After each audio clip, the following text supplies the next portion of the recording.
Radio Berkov dans tous ses états. Les perles du jour. Elisabeth Borne, elle vient d'arriver, hein. Et puis elle était interviewée par Wendy Bouchard dans l'émission Ma France sur France Bleu. Et il y avait une auditrice, donc handicapée moteur, qui parlait de ses problèmes. Et elle parlait donc à la première ministre ou le premier ministre. Écoutez, ça vaut son pesant d'or.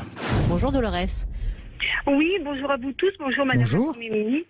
Voilà, je me permets de vous appeler pour savoir si l'État compte faire quelque chose pour les personnes qui sont handicapées. Malheureusement, j'ai eu un très grave accident. Je me retrouve en fauteuil, je ne peux plus travailler. J'ai fait la demande d'AH et dans la mesure où mon époux touche 1810 € par mois, malgré qu'on ait un loyer de 1000 € sur Nice, on me dit que j'ai droit à rien parce qu'on déplace les plafonds à tous les deux.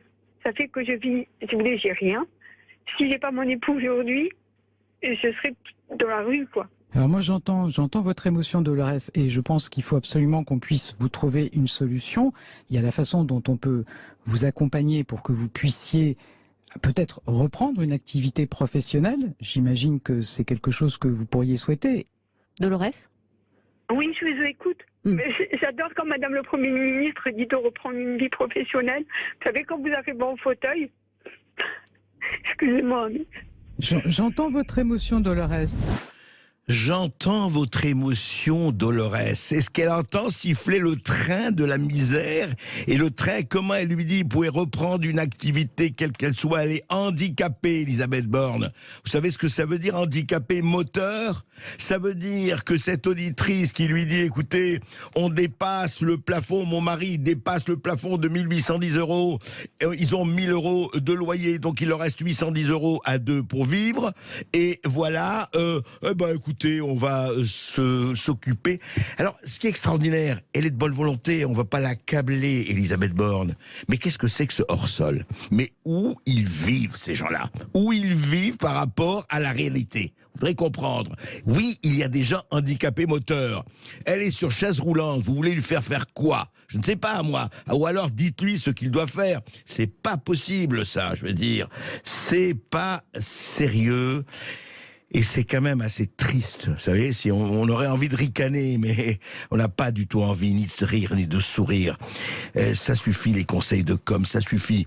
Essayez vraiment de comprendre la réalité que vivent beaucoup de gens, et pas seulement les handicapés. Donc, vous savez quoi? Arrêtez de parler de faire, arrêtez de faire de la com du matin au soir et du soir au matin partout. Arrêtez, hein, et occupez-vous des Français. Et il reste encore beaucoup de gueule d'André Berkov dans un instant, et Yannick Mireur pour le populisme smart. Vous nous appelez au 0826 300 300. À tout de suite. Ici Sud Radio. Les Français parlent au français. Les carottes sont cuites. Les carottes sont cuites. Sud Radio Berkov dans tous ses états. Et pendant les législatives, et pendant les querelles et les tartufferies sur le gaz de schiste notamment et autres, eh bien pendant ce temps-là, dans le monde, en France et ailleurs, silence, on tue. Sud Radio Berkov dans tous ses états. Mais pour raconter ce qui s'est passé samedi dernier, à la messe de la Pentecôte, sortie de la messe de la Pentecôte, petite ville de l'état d'Ondo, dans le sud-est du Nigeria. 50 à 70 personnes massacrées à la sortie de l'église. Voilà, massacrées complètement, des rafales d'armes automatiques, etc., etc. Voilà, alors dimanche soir, voilà. Et c'est pas nouveau. Être chrétien au Nigeria aujourd'hui, c'est pas seulement un métier à risque, c'est un métier à très gros risque. Je vais pas, vous savez, rien que en 2022, pasteur tailladé à mort par des extrémistes islamistes. Borno, Nigeria. Tatfawa, Noual, Koru, Goudam, Daba, Boshi, Kaduna, Ardokola, Richevoduk, Chapoudou, Alexandria, Bigiri, Karlangono Bibili, Agban Kagoro. Je parle de 2022, nous sommes en juin. Des raids dans des villages chrétiens, des attaques à la hache, au couteau, à la Kalachnikov, etc. tout le temps, des prêtres, des pasteurs, des gens dans des églises, etc. Voilà, ça se passe et je vous parle uniquement des 6 premiers mois de 2022. Ça se passe aujourd'hui au Nigeria. Vous en entendez parler ? Vous en avez parlé à la télévision, à la radio, vous entendez beaucoup de choses là-dessus. Et vous entendez parler de ce médecin Alban Gervaïs, qui a été égorgé devant ses 3 enfants. Là, c'était ici. C'était ici, devant un établissement scolaire de Marseille. Il allait chercher ses 3 enfants et il a été poignardé, égorgé, on peut le dire. Et le ministre des Armées a exprimé dans un communiqué vendredi ses sincères condoléances à la famille, notamment à la veuve et aux 3 enfants donc de ce médecin en chef, médecin militaire, Alban Gervaïs. Voilà. Donc, des milliers de morts au Nigeria, des morts en France, des morts un peu partout. Mais circuler, il n'y a rien à voir. On a autre chose à voir, évidemment.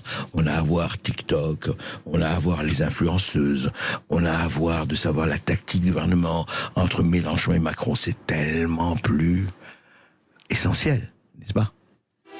Sud Radio Berkoff dans tous ses états. Alors, oui, si on veut aller à l'hôtel Californie, qu'est-ce qu'on fait, nous ? C'est très simple. On va à la Seine-Saint-Denis. Puisque notre président bien-aimé Emmanuel Macron a bien dit que la Seine-Saint-Denis, c'était la Californie sans le soleil. Oui, on peut pas tout avoir. Mais alors, je ne comprends pas, vraiment, c'est vrai. Et puis, il y a eu tous les plans, il y a eu vraiment les milliards dépensés, c'est très bien. Et puis, il y a le Stade de France. On va pas revenir là-dessus, sur ce qui s'est passé au Stade de France. C'est quand même, c'était assez spécial. Mais avec les Anglais, les vrais délinquants, il paraît que c'était les Anglais. Mais enfin bon. Mais il y a autre chose. Alors il y a autre chose, c'est quoi autre chose ? Eh bien c'est très simple. On est tombé sur une entreprise de e-commerce qui s'appelle VP, anciennement vente privée, qui a créé une charte pour ses employés en Seine-Saint-Denis. Je vais vous la lire entièrement, ça prendrait beaucoup trop de temps, mais quand même donc, les employés qui sont donc basés en Seine-Saint-Denis, voici ce qu'ils disent. Écoutez bien. Dans les transports, placez votre sac à main, votre bagage devant vous. Portez votre sac à main en bandoulière plutôt qu'à l'épaule. Si vous sortez pendant votre pause déjeuner, laissez votre sac à main au bureau et ne prenez que votre porte-monnaie et téléphone. Préférez le port de chaussures confortables pour vos déplacements, et ça c'est pour les filles. Offrez au talon haut tout le confort qu'ils méritent, faites-les voyager bien au chaud dans votre sac. Voilà, et attention, comment mettre fin à un contact forcé ? Oui, il paraît en Californie, entre notre Californie, il y a des contacts forcés. Si une conversation se prolonge contre votre volonté, ne répondez pas, éloignez-vous. Si quelqu'un s'approche de vous d'une manière habituelle, éloignez-vous sans attendre. Éloignez-vous d'un pas ferme, rompez les contacts regards, attention rompez, affichez toujours une attitude sereine et confiante, pas de faire faux pile bas, etc., etc. Voilà. Et si vous avez, ça c'est magnifique, si vous avez la vague impression qu'il se passe quelque chose de bizarre, c'est probablement qu'il se passe quelque chose de bizarre. N'hésitez pas à changer de chemin, traverser la rue, rejoignez un groupe, entrez dans un magasin. Voilà, nous sommes en France en 2022 et voici que l'entreprise VP de e-commerce donne comme recommandation à ses employés qui travaillent en Seine-Saint-Denis. Vous voyez, c'est vraiment Hôtel California ou c'est le Far West ?